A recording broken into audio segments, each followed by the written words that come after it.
Ingin memulakan dengan isu keselamatan berkaitan dengan PRU13 bagi seluruh negara. Saya percaya rakan-rakan media telah melaporkan beberapa kenyataan daripada Ketua-Ketua Polis Negeri serta spokesperson semalam mengenai maklumat dan aktiviti kepolisian di seluruh negara.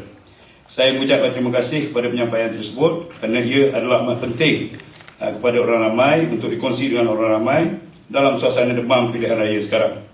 Kita percaya masyarakat mestilah merupakan masyarakat informed society yang sentiasa mengikuti perkembangan semasa, terutama dalam konteks sekarang PRU13, untuk memberi pengetahuan kepada mereka bagi menghindari perkara yang boleh menyalahi undang-undang.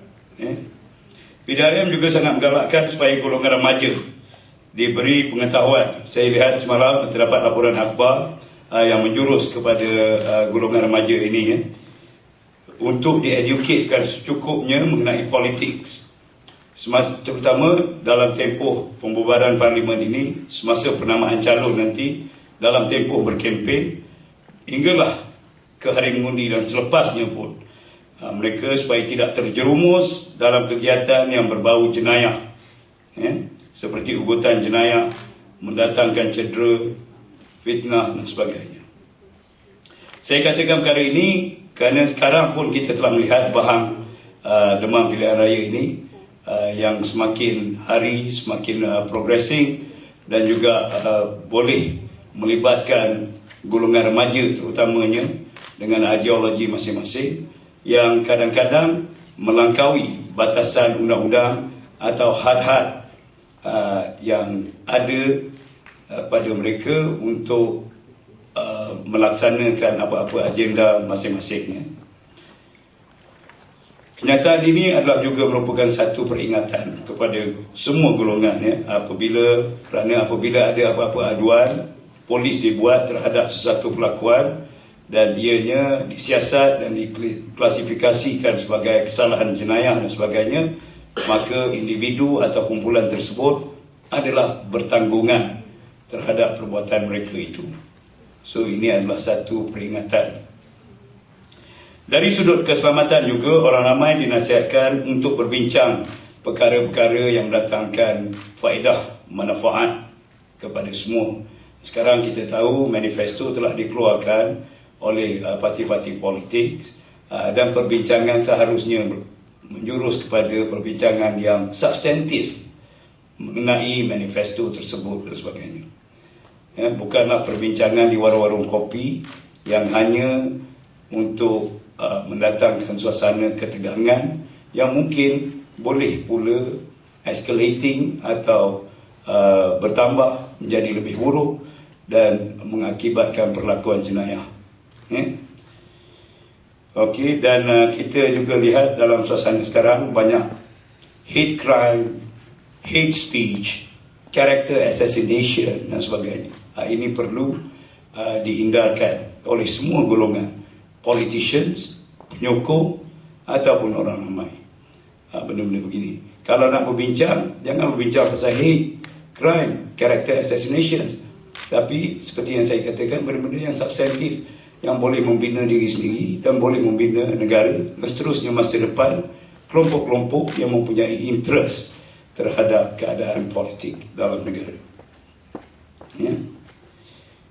Ini perlu saya katakan kerana ia melibatkan isu keselamatan secara langsung.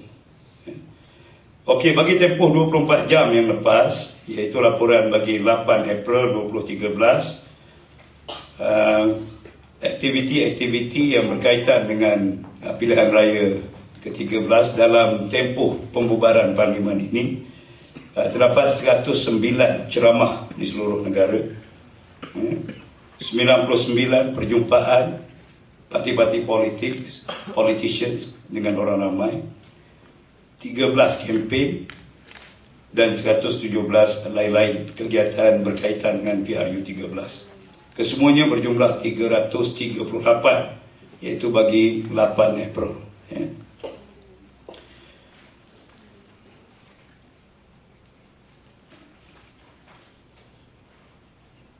Jumlah laporan polis pula yang diterima dia bagi seluruh negara dari Perlis sampailah ke Sabah ialah 32 laporan polis.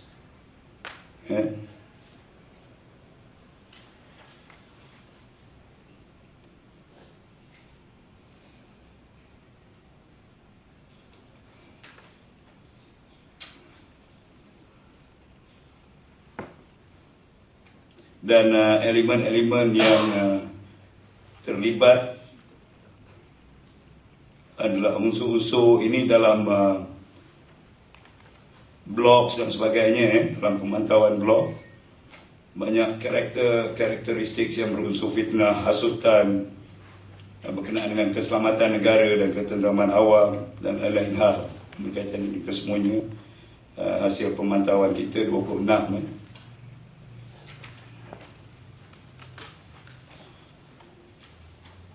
Itu bagi laporan-laporan seluruh negara.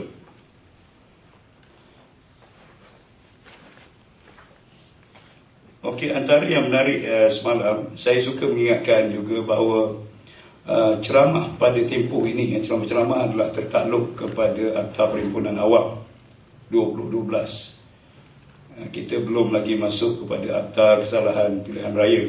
Setelah nomination day nanti, hari penamaan calon, dan setelah tempoh berkempen, barulah penggunaan Akta Kesalahan Pilihan Raya 1954 akan dikuatkuasakan.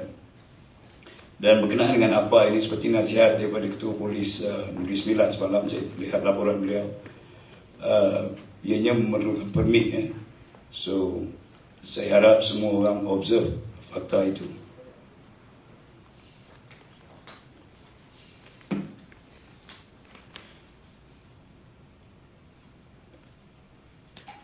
Semalam juga dalam laporan-laporan terutamanya laporan blog dan sebagainya, dia mengatakan bahawa terdapat perbuatan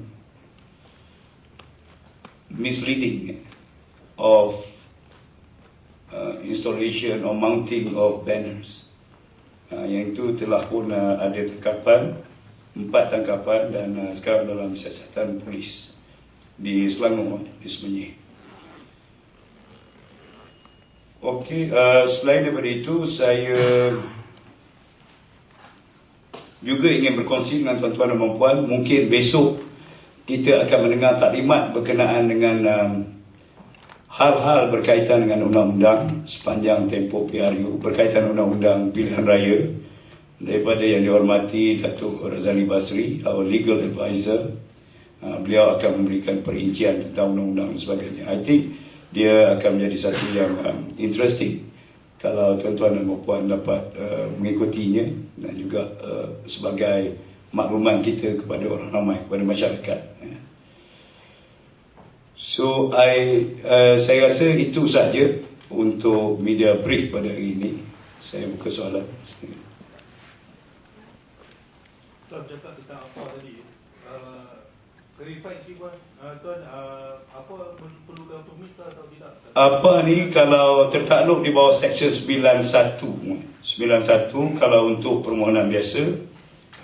91 mengatakan seseorang penganjur hendaklah 10 hari sebelum tarikh perhimpunan memberitahu pegawai yang menjaga daerah, Officer Commanding Police District, OCPD, di mana perhimpunan itu hendak diadakan. Notis saja Tuan. Ya, 10 hari sebelum itu notis. So permit tak perlu? Permit dalam masa tempoh berkempen nanti perlukan permit. Dalam tempoh apa ni tidak perlu? Perlu di bawah Seksyen 91 tadilah. Dia tertakluk pada itu sajalah untuk memberitahu notis. Pasal Tuan mention tadi KP Negeri Sembilan pernah ada permit, ada kempen ke ada apa? Mungkin sewaktu kempen maksud dia.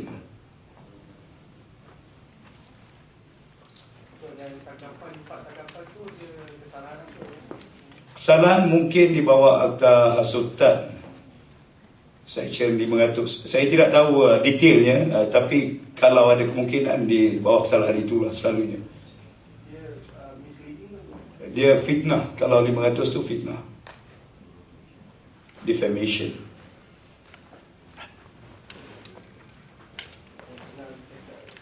Ya, disesat oleh pihak Selangor.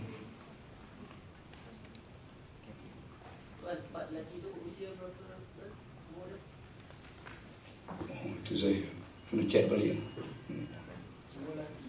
Lelaki ya, 4 lelaki. Maksudnya unsur fitnah tu pena yang gantung ke? Yes, kalau kita tidak represent daripada salah satu parti, kemudian kita letak pula banner daripada parti lawan kita untuk mengelirukan orang, so that amounts to fitnah. Ini daripada mana-mana parti lah.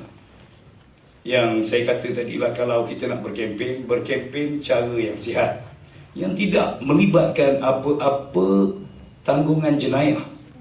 And that one is important. Kadang-kadang orang lose sight, hilang dia punya fokus dia dalam kegairahan masing-masing. Benda-benda ini perlu diperhatikan oleh semua pihak, semua sekali.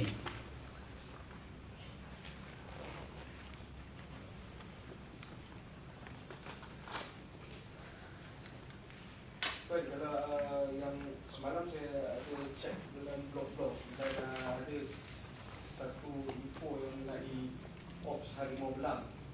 Apa tu? Yang dikatakan dia ada surat daripada sebuah parti ni yang dikatakan ada operasi bersepadu yang akan dilakukan pada hari pengundian yang meeting besok. So dia dikatakan untuk menakutkan dan mengeruhkan pemikiran pengundi. So polis aware tak pasal benda ni dan tindakan oleh polis? Kalau polis aware, saya yang tidak aware. Saya tak tahu lagi berkenaan dengan ni, saya perlu ni. Tapi tidak adalah setakat ini, setakat saya selaku dalam kapasiti saya tidak mengetahui apa-apa berkenaan dengan ini lah. Kalau untuk tindakan polis, Polis dia punya op memang ada. Op polis hanyalah untuk keselamatan dan ketenteraman awam sebelum, semasa dan selepas mengundi. Itu op polis yang saya memang jamin ada lah. Op daripada segi menjaga keselamatan orang ramai. Tapi untuk war macam you kata, untuk mengelirukan apa semuanya, we have so many other things to do, really. Kami tidak ada kesempatan untuk buat benda-benda yang tidak perlu. Yang nak menangani tentang soal keselamatan ini sendiri pun memerlukan banyak tenaga, sumber dan sebagainya. Daripada segi tenaga, sumber manusia dan sebagainya. Sementara pula nak membuat something yang di luar daripada skop kita lah. So in other words, kalau ada rumus-rumus yang begitu, kalau katakan rumus itu daripada polis yang mengatakan bahawa polis terlibat dalam itu, I can safely say no, because saya tahu bahawa polis memang tidak mempunyai masa untuk buat sedemikian. Tapi yang ni dia tak ada lah cakap. Bukan dia kata polis kan. Dia just kata ada wujud gerak kerja untuk menimbulkan kekecohan sepanjang kempen dengan memasuki rumah yang belum dimasuki oleh sesebuah parti untuk melakukan pengundi. Kalau sekiranya ada report daripada orang ramai yang merasakan diri mereka tergugat daripada segi keselamatan dan sebagainya, dan ianya terkandung ataupun tertakluk pada mana-mana undang-undang, maka tentulah polis akan mengambil tindakan yang sewajarnya tanpa mengira daripada mana-mana pihak sekalipun. Kerana ugutan dia tidak kata orang ini boleh, orang ini tidak boleh dan sebagainya. Kalau ada elemen jenayah di situ, itulah yang polis akan buat.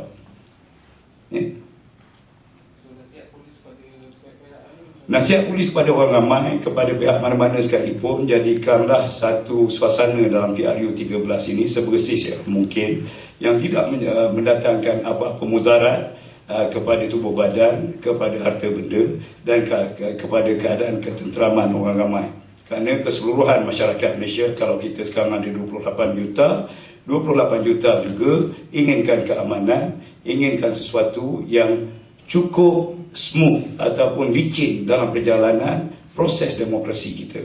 Kerana demokrasi tidak boleh dicemari dengan apa-apa elemen yang boleh mencemarkan nama baik negara. Dan sebab itu dalam statement daripada Yang Dihormati Ketua Polis Negara, kita hendaklah mempamerkan tamadun yang tertinggi sekali.